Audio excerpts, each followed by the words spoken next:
Сәлеметсіздер ма балалар? Отыра қойыңдар. Балалар, бүгін біз өте қызықты және сендердің жандарыңа жақын тақырыпты өткелі тұрмыз. Сендер бізді әрқайсымыз, біздің туған әр адамның өзінің туған өлкесі бар, туған жері бар. Біздің бүгінгі әңгімеміз сол туған жер туралы әңгіме болмақшы.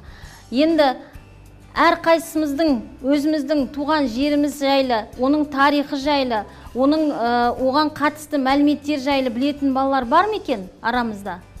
Қане айта қойшы. Қызылорда қаласы Қазақстан еліміздің ең бірінші астанасы болған. Оның ең бірінші аты Ақмешіт болған. Өте тамаша. Біздің өлкемізде қандай қасиетті адамдар жатыр? Кімдер шыққан біздің сырдан? Қане айта қой. Қызылорда дегенде ең алғаш рет біздің ойымызға Қорқыт баба, Мұстафа Шоқай, сыр сөйлер есімізге түседі. Дұрыс айтасың. Бүткіл түркі әлемінің абызы, философ Қорқыт ата біздің осы Қызылорда өңірінде Қармақшы ауданының маңайында өмір сүрген деген аңыз бар. Енді біз күнделікті сабаққа дайындалған кезде көбінесе неге жүгінеміз? Үйге барғанда біздің көп айналысатын компьютердің алдына барғанда біз бірден неге кіреміз? Ғаламторға кіреміз, Ғаламтор. Ғаламтор қазір біздің өмірімізге дендеп еніп кетті. Біздің өмірімізде тіпті ғаламторды ойлап табушылар, әсіресе жаңа технологияны ойлап табушылардың арасында ғаламторды кәдімгі шай ішетін шайнекке, сосын жаңағы су ішетін бокалдарға орналастыруды ойлап жатыр екен қазіргі ғалымдар.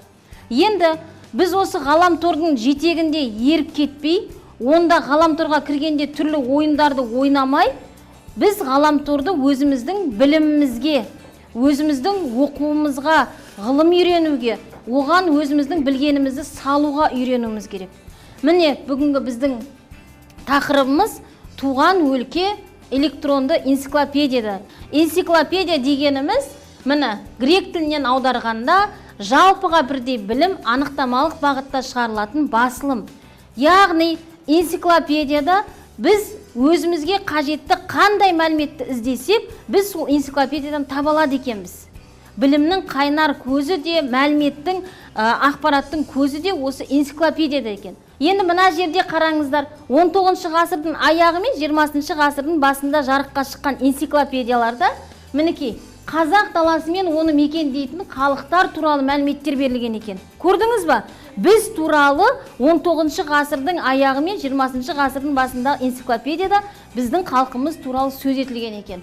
Енді қазақ тілінде энциклопедия осы 19 ғасырдың аяғы мен 20 ғасырдың басынан бастап энциклопедияны жүйелі түрде шығару қолға алынатындағыны міне кеңестік кезеңнің кезінде 68-78 жылдар аралығында 10 томдық тұңғыш қазақ совет энциклопедиясы шыққан, том болып, қазақ кср қысқаша энциклопедиясы шыққан 4 том болып, Қазақстан ықшам энциклопедиялық сөздігі шыққан 2005 жылы, және түрлі салалар бойынша қазақ әдебиеті, шаңырақ, ислам, қазақ тілі, қазақ өнері, атамекен географиялық энциклопедиялары жарыққа шыққан екен.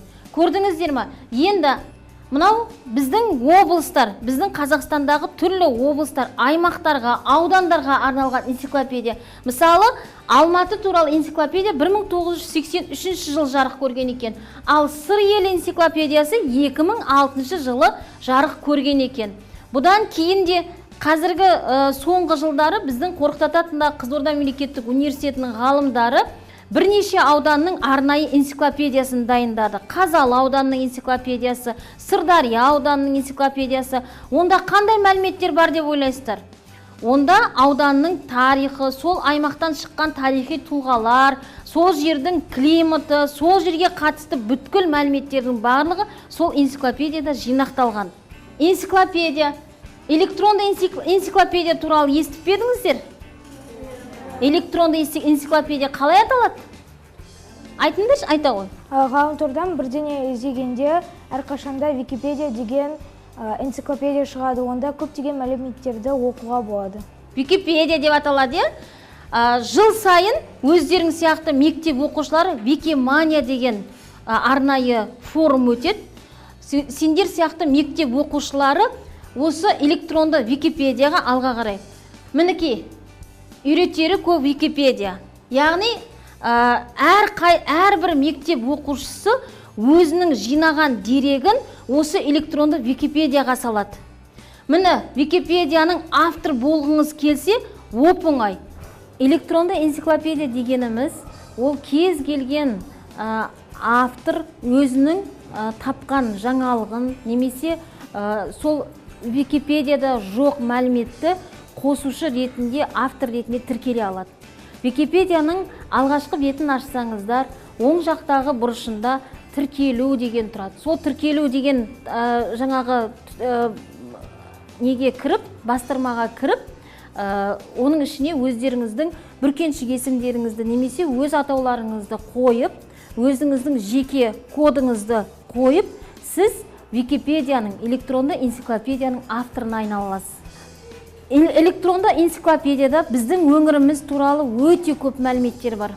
Біріншіден, Қызылорда облысы деп жазсаңыздар, электронды энциклопедиядан біздің облысымыздың картасы, оның тарихы, оның жаңағы табиғаты, оның климаты, тағы басқа толып жатқан мәліметтер осы электронды энциклопедиядан табуға болады. Сіздердің алдарыңызға мына парақшаны, әдейі электронды энциклопедияны ашып қойдық.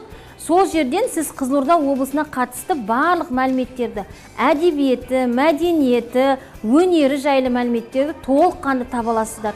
Сондай-ақ электронды энциклопедияда біздің туған өлкеміз, сыр өңірінен шыққан тарихи тұлғалар, қоғам қайраткерлері, жазушылар, ақындар және тағы басқа толып жатқан мәліметті біз осы электронды энциклопедиядан таба аламыз.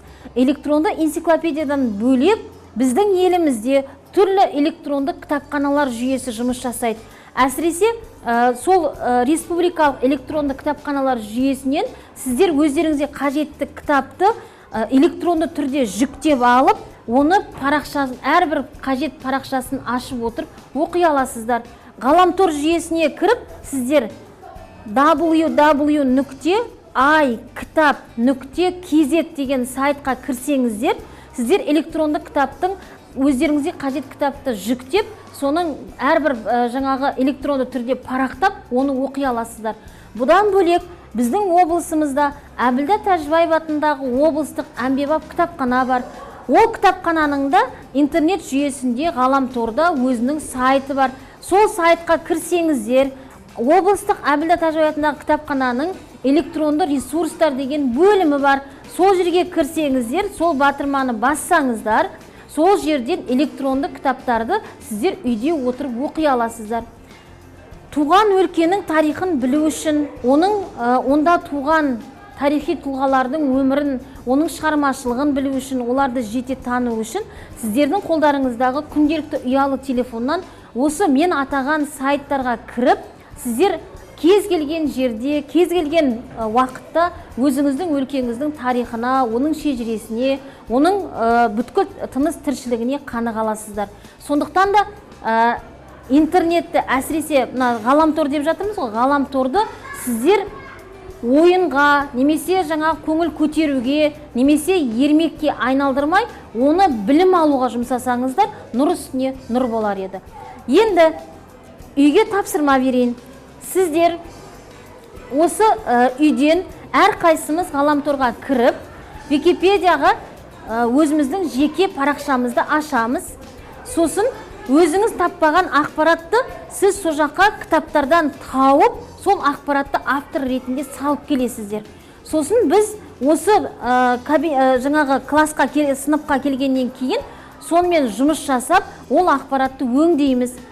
Негізгі сіздердің салатын ақпараттарыңыз туған өлкенің тарихына байланысты болсын. Жақсы ма? Тапсырма түсінікті ма? Онда осымен бүгінгі сабағымызды қорытындылаймыз. Сау саламат болыңыздар.